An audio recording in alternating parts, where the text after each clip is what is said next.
Bonjour. L'association Mieux Vivre Aigues-Mortes vous renouvelle tous ses vœux pour l'année 2022 en espérant qu'elle sera meilleure que les 2 années précédentes. Donc je voudrais faire le point avec vous parce qu'il se dit beaucoup de choses au sujet des conséquences des travaux du pont de Provence et en particulier sur le passage des piétons et des vélos et des difficultés que cela occasionne, mis à part le fait que pour l'instant au niveau véhicule ça va à peu près. Mais les week-ends qui arrivent, et ensuite surtout à partir du printemps, ça risque d'être assez encombré. Alors, donc, il y a eu deux réunions publiques d'ailleurs, où il y avait pas mal de monde, une quarantaine de personnes souvent, concernant ces travaux et leurs conséquences. Avec participation donc de plusieurs membres de l'association et de membres du conseil municipal aussi, bien sûr, et de monsieur le maire, des services en particulier du département qui dirige les travaux et participe d'ailleurs, si je crois mes souvenirs et mes informations sont bons, qui participe aussi financièrement à leurs conséquences. Donc il y a eu une première réunion le 25 octobre et une seconde réunion le 14 décembre, à laquelle j'ai d'ailleurs participé, et pendant lesquelles je suis intervenu avec d'autres, en particulier sur les impacts vis-à-vis de la population. Alors je vous passe tous les détails, là j'ai pris quelques notes, donc excusez-moi si je regarde parfois, mais je ne veux rien oublier, et bon, il y a eu un tas d'informations techniques sur ce type de travaux qui sont extrêmement compliqués et normalement beaucoup plus longs que les 6 mois qui sont prévus. Donc un tas d'informations techniques, donc je vous passe les détails, mis à part qu'il va y avoir à un moment donné, début avril je crois, bon, un certain nombre de travaux qui se feront la nuit, en particulier lorsqu'il y aura des convois exceptionnels qui devront arriver jusqu'au pont bien sûr, pour les poutres, etc. Donc je vous passe les détails purement techniques. J'ai questionné d'ailleurs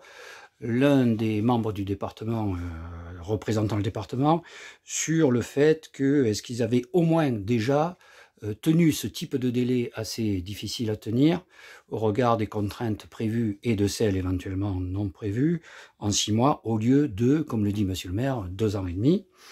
Et il m'a répondu qu'ils avaient tenu certains types de projets dans ce type de délai. Donc nous verrons ce qu'il en est. Pour l'instant, je n'ai pas l'impression qu'il y ait beaucoup de retard de prix. En ce qui concerne en revanche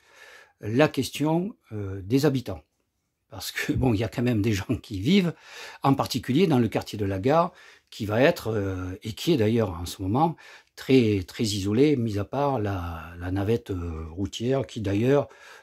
serait un véhicule particulier au lieu d'un véhicule de 10 places qui était apparemment prévu. Sur ce point-là, donc, nous avons été quelques-uns à, je dirais, rappeler que ce qui convenait, ce qui nous est venu tout de suite à l'idée,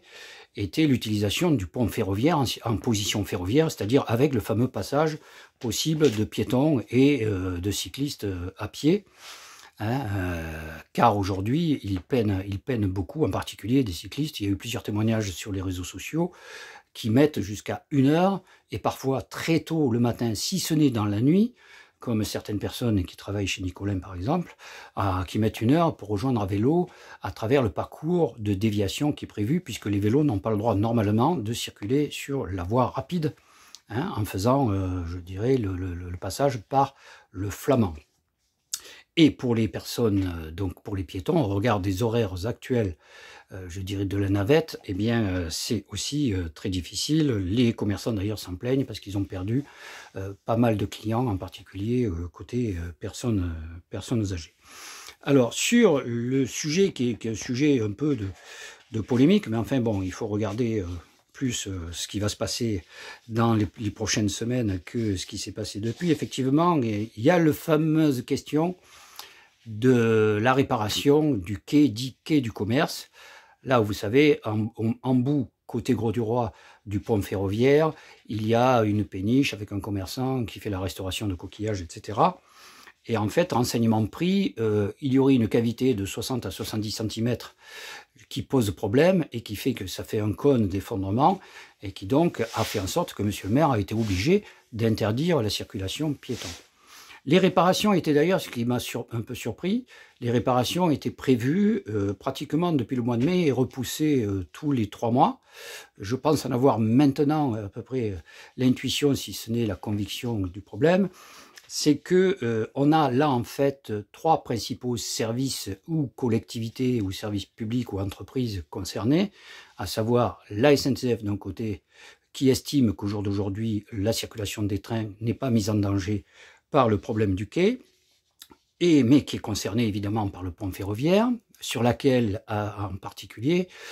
il y aurait des travaux prévus de 2 à 3 semaines sur le pont lui-même, nécessitant que le pont soit en position fixe, soit position ferroviaire, soit position navigation fluviale, pendant les semaines des travaux sur le pont lui-même, aux alentours de fin mars, début avril, ce qui risque de poser quelques problèmes particuliers dans une période un peu de fort trafic, si vous voulez. Donc il y a la SNCF, il y a Voies navigables de France, et il y a la municipalité. Et donc là, apparemment, j'en ai déduit que côté VNF, comme d'habitude, a priori, parce qu'on avait eu des contacts à une époque avec eux, a priori, bon, le quai leur appartient, mais il dit à la mairie, depuis le début, bon, moi je veux que les bateaux passent, même s'il n'y en a pas beaucoup, hein, et c'est vous qui payez. Voilà, grosso modo. Donc ça a introduit du retard, et à cause de ce quiproquo négligeant totalement le nombre d'habitants qui à la fois viennent de ce quartier pour aller dans ce qu'on appelle le centre-ville, intramuros, et à la fois pour ceux qui sont ailleurs et qui, je dirais, ne peuvent plus passer sur le canal. Certains d'ailleurs pour aller travailler, d'autres pour aller au supermarché, d'autres pour,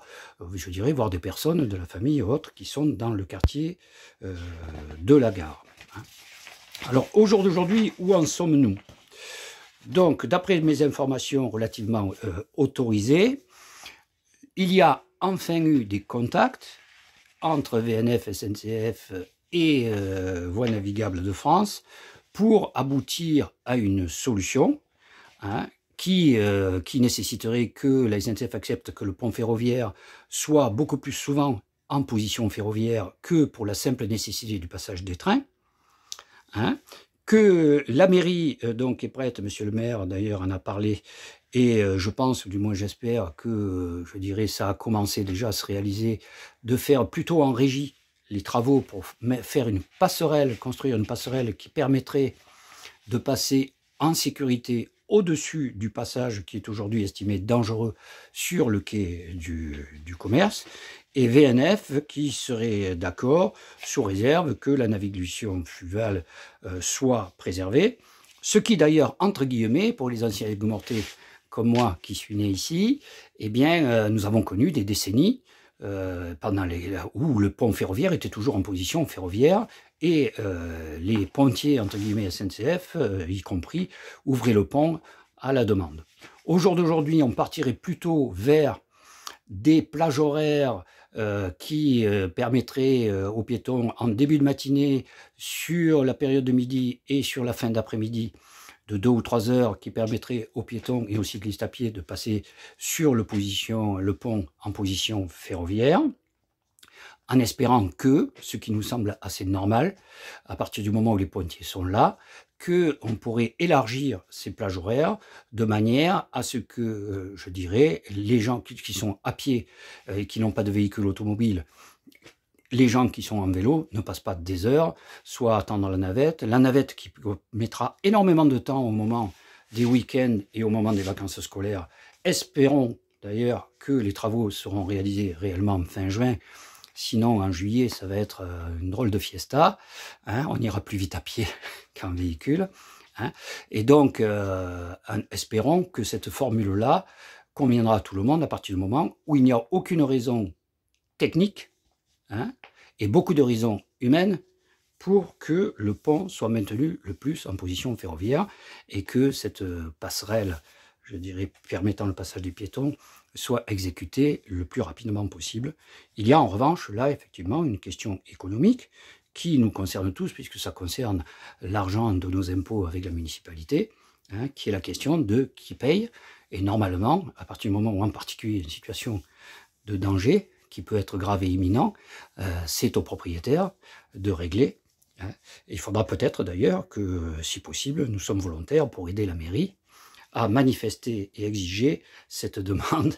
vis-à-vis de Voies navigables de France. Voilà, la suite au prochain épisode. Je vous informerai par la suite d'autres réunions type conseil municipal, réunions pour le secteur sauvegardé, qui concernent évidemment notre vie quotidienne, ce qui est d'ailleurs la raison sociale de l'association Mieux Vivre Aigues-Mortes. Et je vous dis à bientôt pour de nouvelles aventures.